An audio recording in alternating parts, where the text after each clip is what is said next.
사무엘상 1장 6절 말씀을 좀 보겠습니다. 네, 6절을 우리 다 같이 한번 읽어볼까요? 시작. 여호와께서 그에게 임신하지 못하게 하심으로 그의 적수인 브린나가 그를 심히 격분하게 하여 괴롭게 하더라. 여기 적수란 말이 나옵니다. 적수, 원수, 대적 그런 말이에요.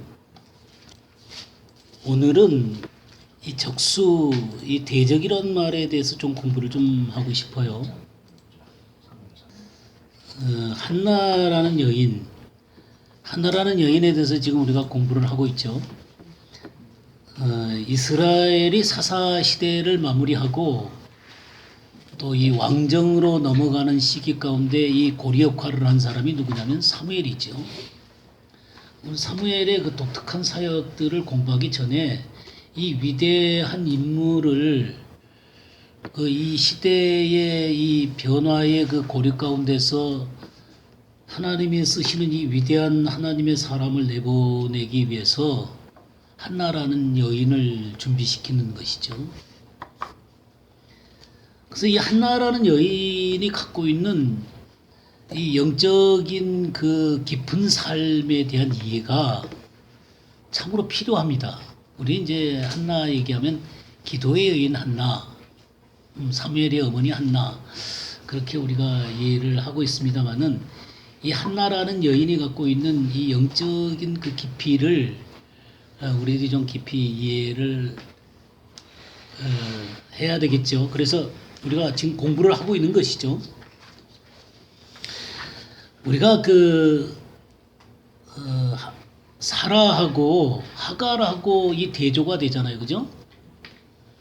또 이삭과 이스마엘이 이 대조가 되고 또 야곱과 또 에서가 이렇게 대조가 되듯이 이 하나님의 사람으로서 이 한나에게 대적이 돼서 한나와 이 적수의 관계 가운데 있는 사람이 이제 분인나였죠. 분인나.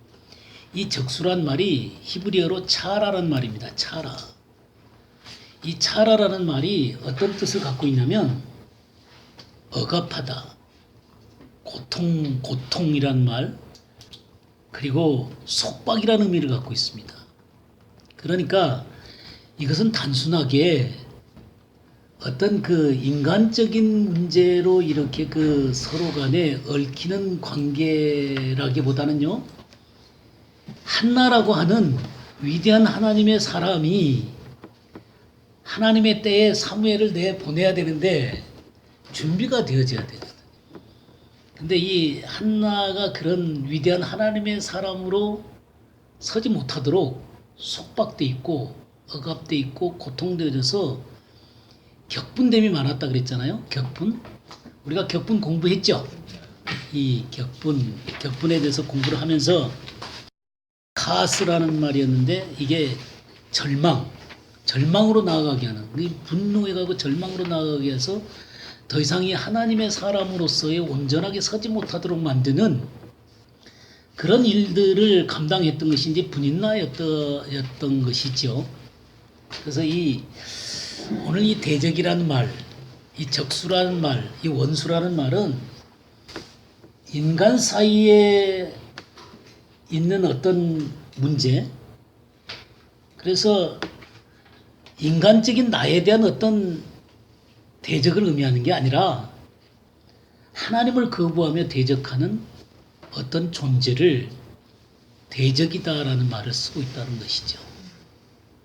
사무엘상 2장 1절에 보면 내 마음이 여호와로 말미암아 즐거워하며 내 뿔이 여호와로 말미암아 높아졌으며 내 입이 내 원수들을 향하여 크게 열렸다.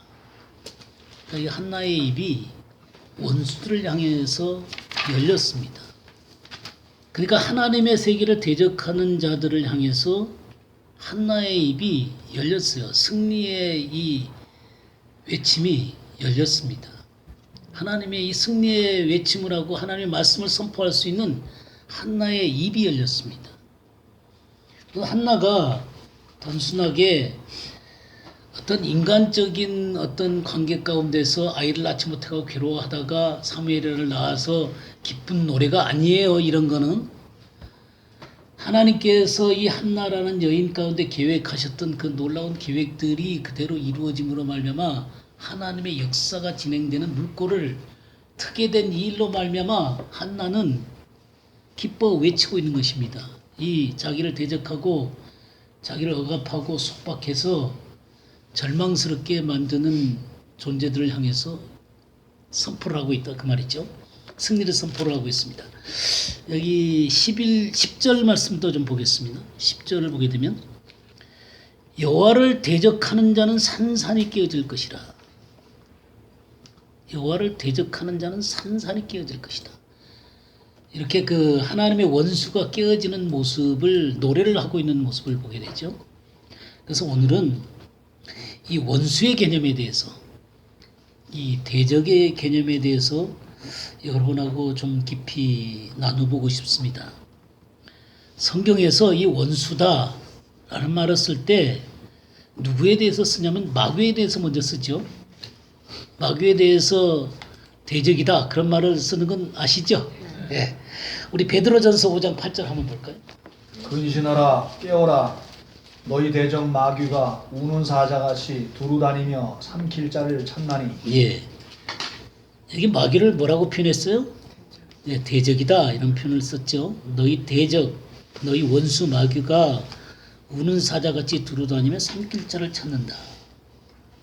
목적은 삼키는 것이죠. 예, 하나님의 사람들을 삼키는 거예요.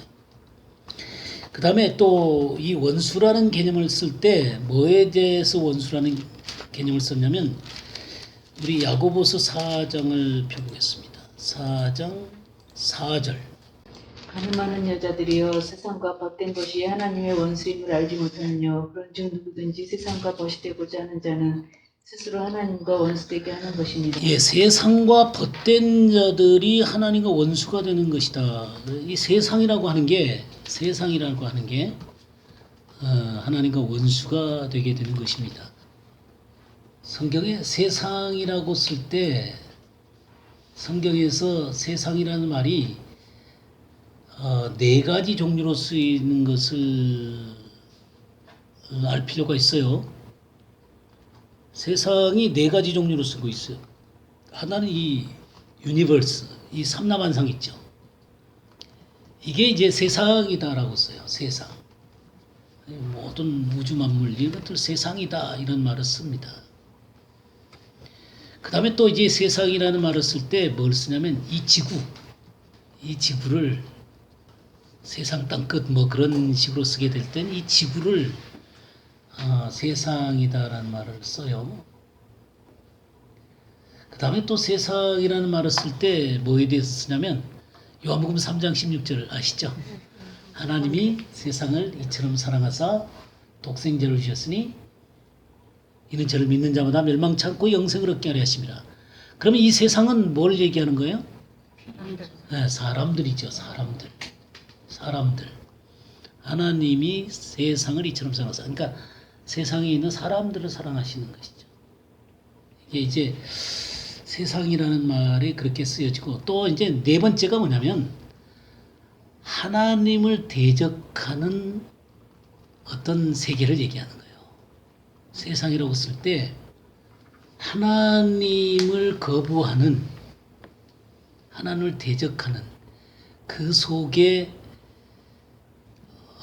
그 하나님을 대적하는 문화와 조직과 그 모든 것들을 가지고 하나님을 대적하는 세계가 존재하고 있습니다.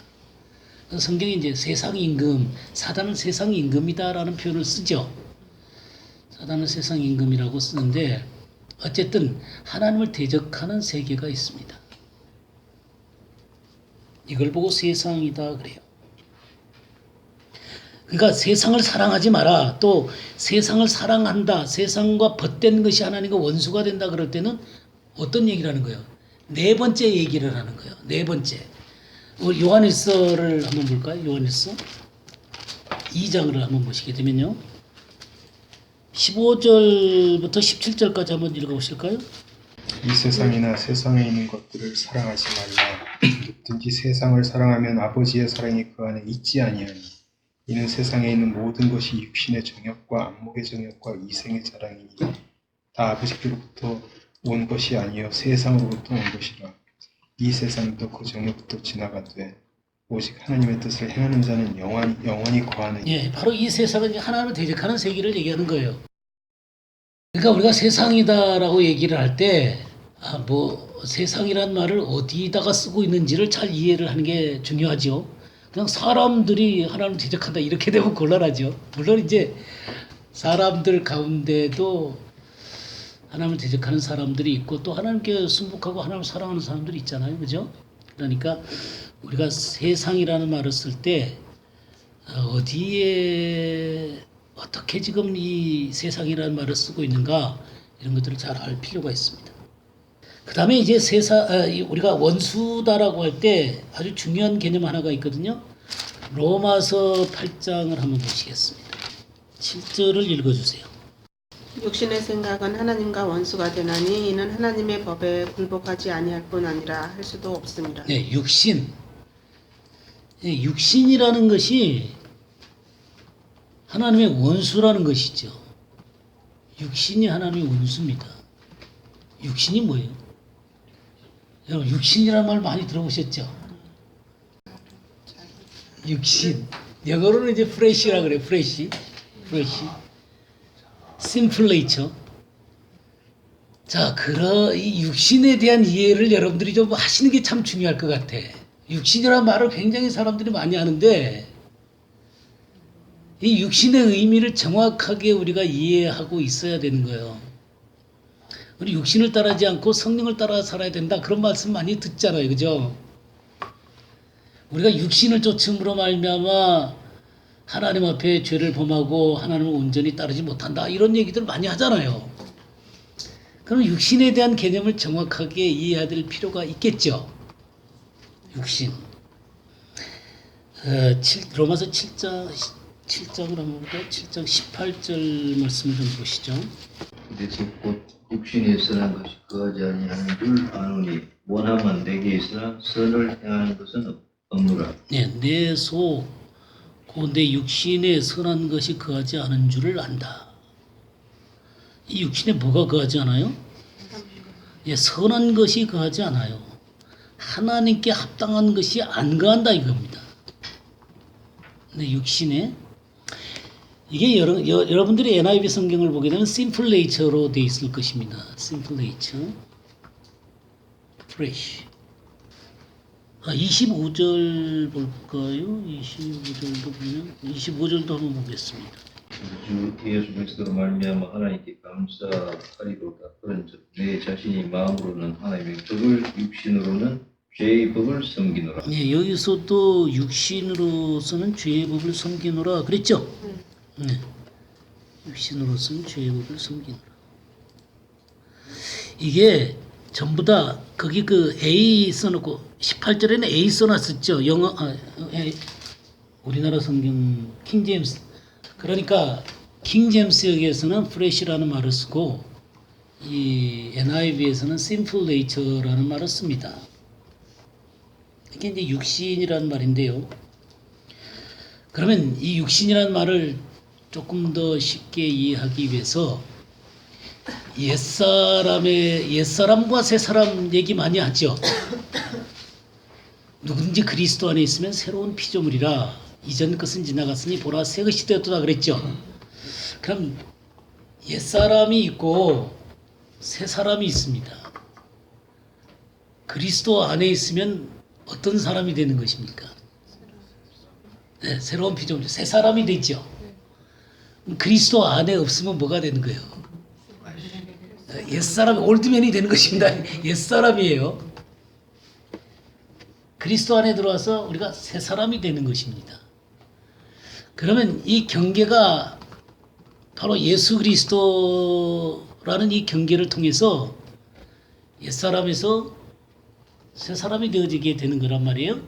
그러니까 그 경계는 누가 있냐면 예수 그리스도가 계시다 그 말이에요.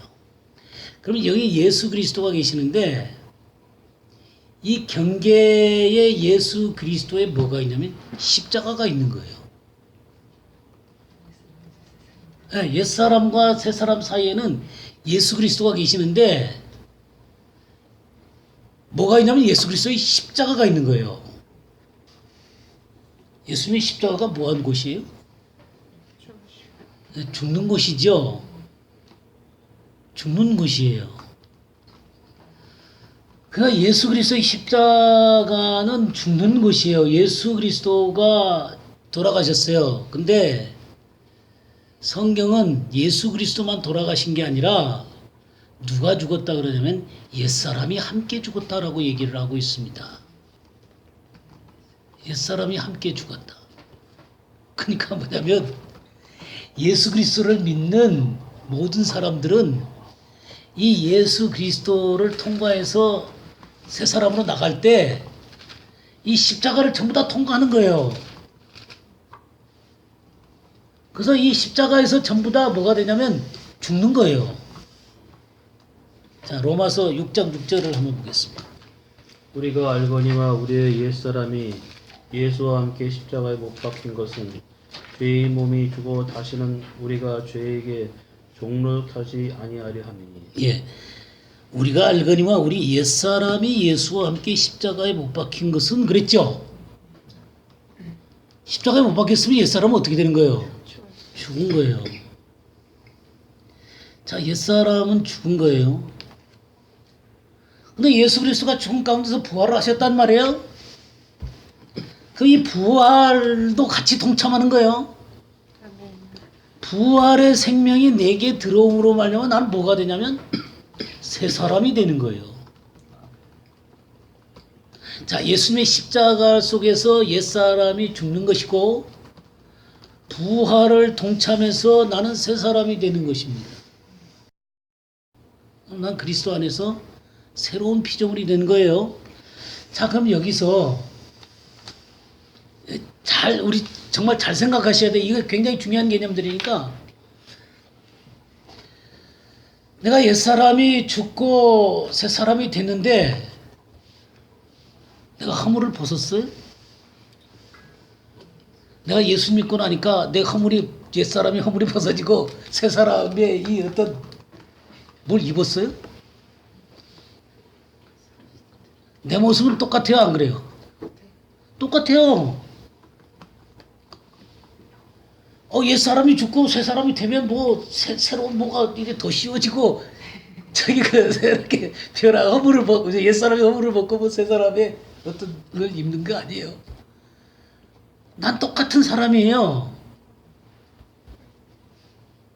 똑같은 사람인데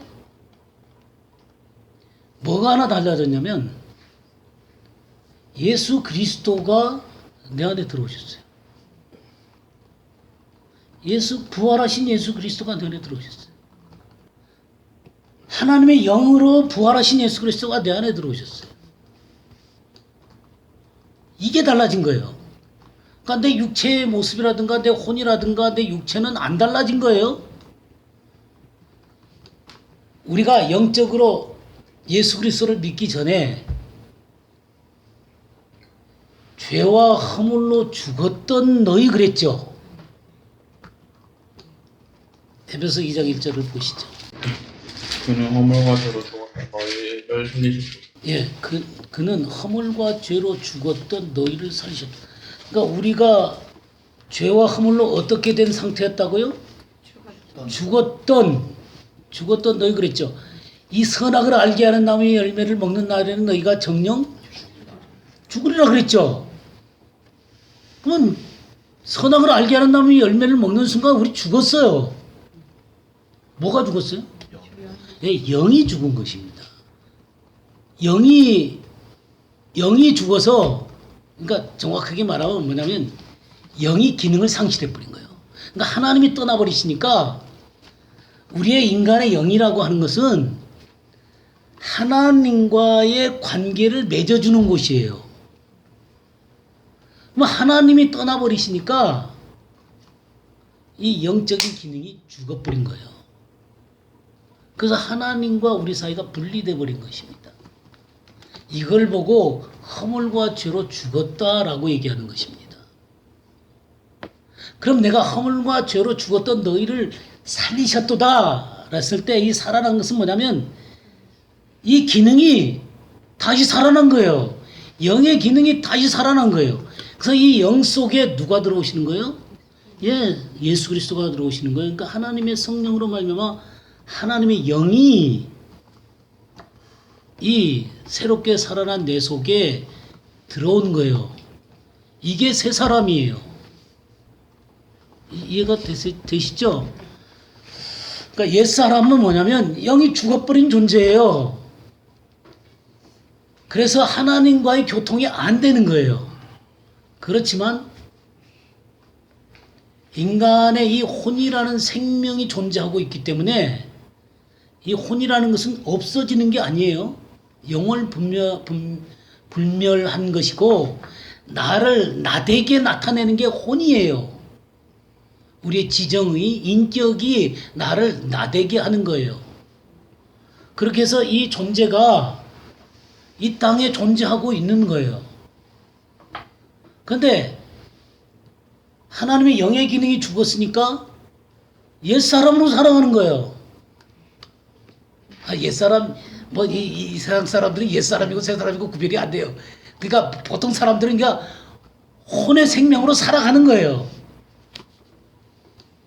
근데 이 혼의 생명을 갖고 살아가면서 우리가 지금까지 학교 교육도 배우고 부모님 말씀도 듣고 세상의 일들도 하고 교육도 하고 예술과 문화와 뭐 그런 것들도 경험하고 온갖 이 세상에서 경험하는 온갖 것들을 통해서 우리는 우리 속에 지식과 감정과 또 이 문화와 모든 것들이 우리 속에 이 혼을 통해서 간직이 되게 되는 거예요.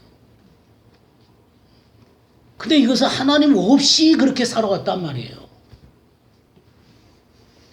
그리고 이 육체라고 하는 게 뭐가 있냐면 이 육체 속에는 욕망이라는 게 존재해요. 그러니까 이 육체적인 욕망과 혼적으로 이 지적으로 배워왔고 감정적으로 느끼고 예술이나 문화나 이런 것들을 경험을 하고 우리의 고집과 또 우리의 주장과 이런 의지가 나를 주장하면서 살아왔던 내가 있단 말이에요. 근데 여기에는 하나님이 안 계세요. 하나님이 안 계세요. 다만 뭐가 있냐면 우리가 하나님이 처음 우리 인간을 만드셨을 때 영과 혼과 몸이 존재를 했단 말이에요. 그리고 하나님의 형상대로 창조했단 말이에요. 그래서 영이 떠나갔지만 우리는 하나님의 형상을 갖고 있단 말이에요. 비록 하나님을 떠났고 하나님과 관계없이 살고 있지만 하나님의 형상이라고 하는 것을 갖고 있는 존재들이란 말이에요. 근데 어떤 하나님의 형상이냐면 깨어진 하나님의 형상이란 말이에요. 깨어진 하나님의 형상. 그러니까 이 거울을 깨트려도 거울에 깨트린 것 속에서 우리의 모습을 볼 수 있잖아요. 볼 수 있는 것처럼 이 깨어진 하나님의 형상이라 할지라도 하나님의 형상들이 있단 말이에요. 그러니까 뭔가 정의라든가 바른 것이라든가 뭐 하나님을 추구하는 것이라든가 그런 것이 속에 있단 말이에요. 그렇지만 하나님과의 관계는 없어요. 이게 옛사람이에요. 근데 어느 날 예수 그리스도를 믿게 되고 이 십자가와 부활을 통과하고 나니까 내 속에 이 그리스도가 들어오셨단 말이에요. 하나님의 영이 들어오셨단 말이에요. 그러니까 새로운 존재가 됐어요. 그럼 육신이라는 게 뭐냐면 이 혼의 생명, 그러니까 혼의 지적인 것, 정적인 것, 의지적인 것, 그리고 우리 육체에 있는 욕망 이런 것들을 전부 다 포함하는 이 옛사람의 본성, 이게 육신이라는 거예요. 옛사람의 본성, 이게 육신이라는 거예요. 이거는 자연스럽게 어떻게 행하겠어요? 이때까지 배워왔던 방식으로 살아갈 수밖에 없어요. 내 주장대로 살아갈 수밖에 없어요. 내가 느끼는 대로 살아갈 수밖에 없어요. 내 고집대로 살아갈 수밖에 없어요. 이게 육신이란 말이에요. 그럼 우리가 그리스도인이 됐다.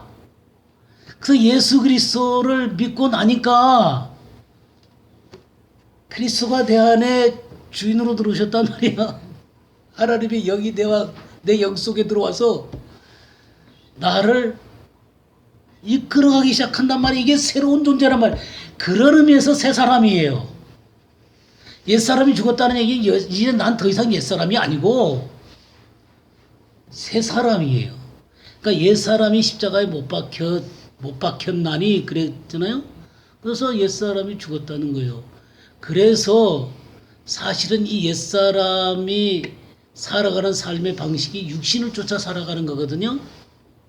그럼 옛사람이 죽었다는 얘기는 더 이상 육신이 그 사람을 주장하고 살아가서는 안 된단 말이에요. 이것이 옛사람의 사고방식이니까, 행동방식이니까.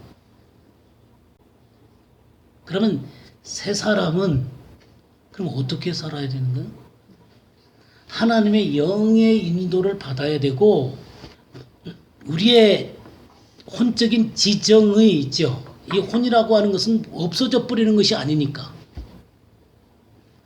이 지정의 이 모든 것들이 하나님의 말씀에 의해서 새롭게 변화가 돼야 된단 말이에요. 우리 지식이 변화가 일으켜져야 되고, 우리 감정의 변화가 일어나야 되고, 우리 의지의 변화가 일어나야 된단 말이에요. 이해가 되세요? 그러니까 새 사람은 새 사람의 삶의 방식이 있단 말이에요. 옛사람은 옛사람의 삶의 방식이 있고, 새 사람은 새 사람의 삶의 방식이 있단 말이에요. 그 방식은 하나님의 방식이란 말이에요. 우리의 영 속에 하나님의 영이 들어와서 하늘로부터 오신 이 성령님이 계시고 하늘로부터 주어진 말씀이 있는 거예요. 그래서 이 하나님의 말씀이 이때까지 내가 배워왔던 모든 것들에 대해서 다시 어떻게 할 필요가 있어요? 네, 전부 다 다시 판단하고 분별하고, 버릴 건 버리고 씻을 건 씻고 부서질 건 부서지고, 하나님의 말씀에 의해서 건설된 새로운 가치관, 새로운 삶의 방식, 새롭게 바라보는 관점들, 이 모든 것들이 다시 생기게 되는 거예요. 그리고 이 육체적인 욕망, 이것이 옛날에는 욕망대로 살았어요.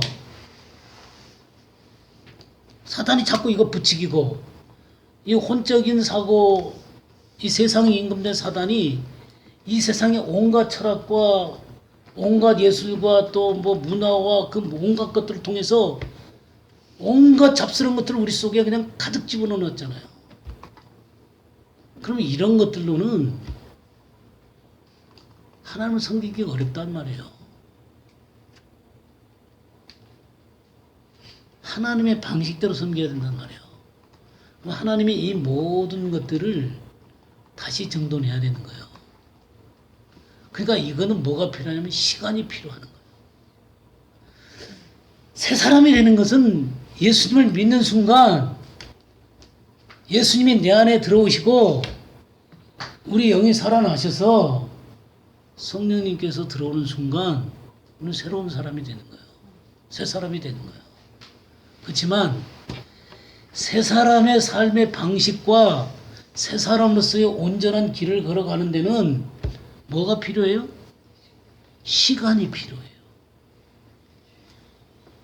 그것도 어떤 필요가 있냐면 하나님의 말씀이라고 하는 말씀을 이것이 어떠한가 하여 날마다 성경을 상고하면서 주일날 그것을 묵상하는 자들이 복이 있다고 그랬잖아요.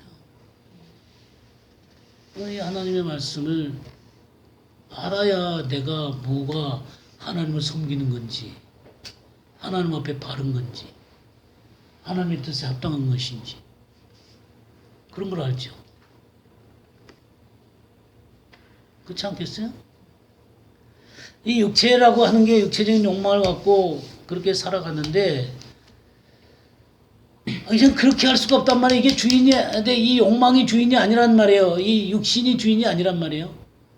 그럼 성령님께서 이 몸을 하나님 앞에 거룩한 산제물로 드리기를 원하시는 것이죠.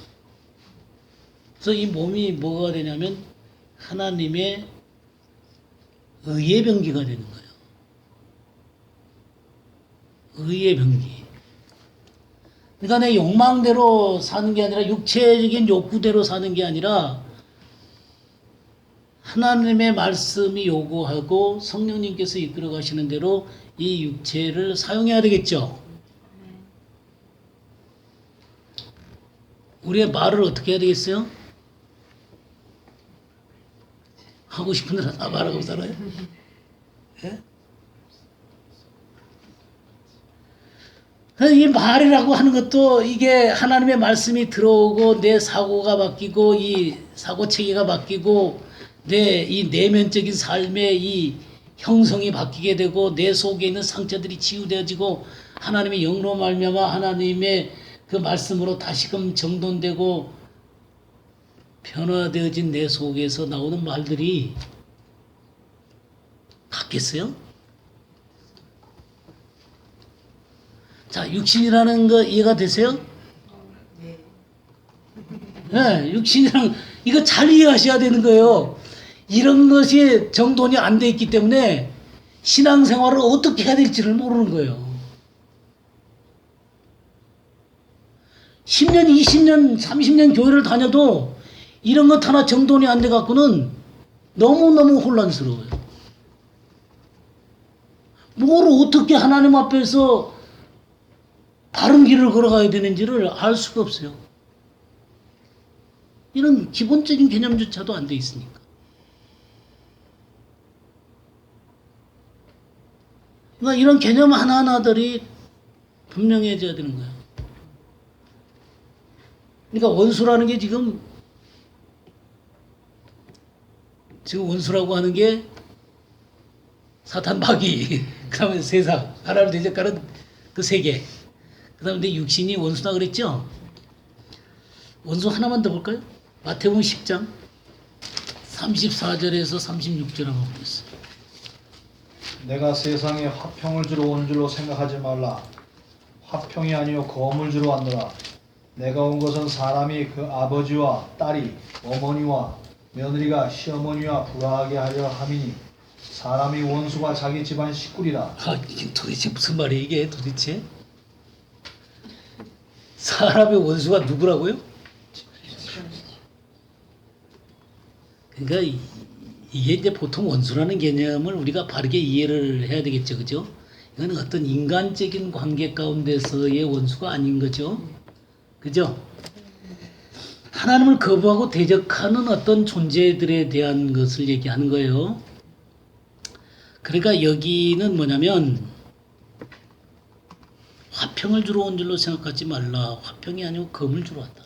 이 검이라고 하는 것이 하나님의 말씀이다라고 말씀을 이미 드렸죠. 하나님의 말씀에 검을 주셨어요. 그래서 어떤 사람은 이 하나님의 말씀에 의해서 변화가 되어진 사람이에요. 예수 그리스도를 영접하고 새 사람이 되어지게 된 사람이죠. 새 사람이 되어졌을 뿐만 아니라 하나님의 말씀으로 그의 삶이 정돈되어져서 세워져 간 사람들이에요. 근데 어떤 사람들은 하나님의 말씀을 받아들이지 않고 여전히 자기의 이 혼의 생명, 혼적인 사고, 이 육신을 쫓아 살아가는 사람들이 있단 말이에요. 그러면 이 두 종류의 사람이 함께 집안에 거한다 하더라도 이들은 근본적으로 다른 길을 가는 거예요. 그러니까 이건 도저히 화합이 안 되는 거예요. 그러니까 말씀에 의해서 그 길을 걸어가는 사람과 자기 고집대로 걸어가는 사람하고 이게 갈등을 빚을 수밖에 없어요. 여기서 화평하겠다라고 그냥 자기의 뜻을 굽히게 되어지게 되면 그러니까 하나님의 말씀의 길들을 포기하게 되게 되면 하나님 안에서 온전하게 서갈 수가 없게 되게 되는 것이죠.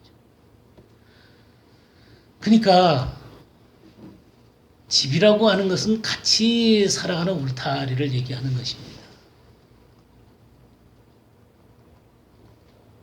이 같은 울타리 속에서도 어떤 사람은 하나님의 길을 걸어갈 수가 있고 어떤 사람은 하나님과 원수가 되는 길을 걸어갈 수도 있습니다. 같이 예배를 드리는 사람들이 있어요. 같이 예배를 드리는 사람들이 있는데 어떤 사람은 하나님 말씀 앞에 떠는 사람들이 있어요. 하나님 말씀 앞에 경유하면서 하나님 말씀을 즐거워하면서 하나님 말씀의 요구 앞에 기꺼이 순복하면서 쫓아가는 사람들이 있죠? 있죠. 당연히 있죠. 그러나 어떤 사람들은 하나님 말씀이 뭔데? 하면서 예배를 드릴 수는 있지만 하나님 말씀 앞에 전혀 순복하지 않은 채 자기 방식대로, 자기 철학대로, 자기 의대로 하고 싶은 대로 살아가는 사람들이 있어요. 같은 울타리 가운데서 같이 예배를 드릴지는 모르겠지만 이 둘은 전혀 다른 사람이에요. 전혀 다른 사람. 이 둘은 전혀 다른 사람이에요. 한 사람은 하나님을 경외하고 하나님의 생명에 따라 살아가는 사람이고 한 사람은 육신을 따라 살아가는 사람들이에요. 이 둘은 하나님 안에서 갈등을 빚을 수밖에 없어요. 마치 이삭과 이스마엘이 야곱과 에서가 갈등을 일으키는 것처럼 그렇게 갈등을 일으킬 수밖에 없다라고 하는 것이죠. 이해가 됐습니까? 원수의 개념이 이해가 되셨어요? 근데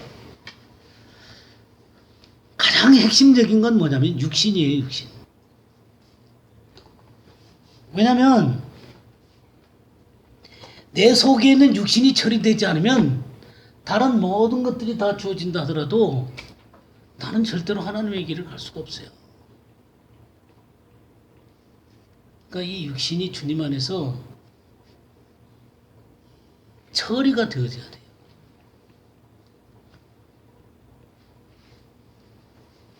이 육신이 처리가 되어야 되는 거예요. 이게 처리가 안 되면 우리는 하나님을 대적할 수밖에 없어요. 왜냐하면 이 육신은 절대로 하나님 앞에 굴복하지 않기 때문에 그래요. 자, 우리 이 육신에 속해 있는 사람들이 어떤 사람이냐면 로마서 보겠습니다. 로마서 8장 7절에서 9절 보겠어요.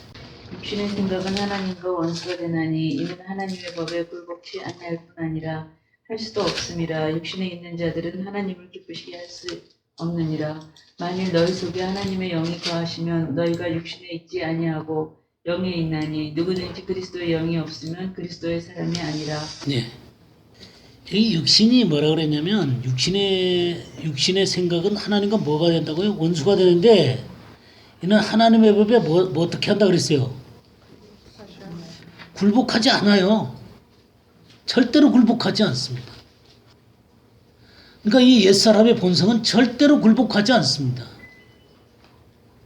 또 할 수도 없어요. 그것 자체가 7장 18절 보게 되면 내 속 곧 내 육신에 선한 것이 거하지 않는다 그랬죠? 선한 것이 거하지 않아요. 선한 것이 거하지 않기 때문에 하나님 앞에 할 수가 없어요. 그래서 8절에 육신에 있는 자들은 하나님을 기쁘시게 할 수가 없습니다. 그러니까 이 육신을 따라 살아가는 이 삶의 방식을 포기하지 않는 한 그는 절대로 하나님을 기뻐할 수 없습니다. 기쁘시게 할 수가 없어요. 그럼 하나님을 기쁘시게 하려면 이 육신이 처리가 되어져야 되는 거예요. 이 육신의 방법이 포기가 되어져야 되는 것입니다. 그래야 하나님의 방식을 따르지요. 이 하나님과 대적하고 의적거리면서 원수가 되어 있는데 이거 처리하지 않으면서 내가 주님 저를 쫓아가겠습니다. 그건요 말뿐이에요. 말은요 하늘 위로 다닐 수 있어요. 말은 하나님의 보좌 위로 다닐 수 있어요. 그건 안 되는 거예요. 그러니까 이 육신이라는 게 처리가 안 되면 하나님과 동행할 수가 없어요. 이스라엘은 이 두 마리 소가 결의로 이렇게 밭을 갈거든요. 옛날에 그런 식으로 밭을 갈았단 말이에요. 그럼 두 마리 소가 밭을 가려면은 이 손은 이리로 가려고 그러고 저 손은 저리로 가려고 그러면 이게 밭이 갈아지겠습니까? 그래서 어떻게 하냐면 이 두 마리 소를 먼저 싸우게 해요. 싸우게 해갖고 한 마리 소가 딱 굴복을 하잖아요. 그럼 그때 이제 두 마리 소를 결의를 해갖고 하는 거예요. 그럼 이긴 소가 가자는 대로 갈 거 아니에요. 이게 안 저러면 일로 가겠다 이게 안 갈아지는 거예요. 그럼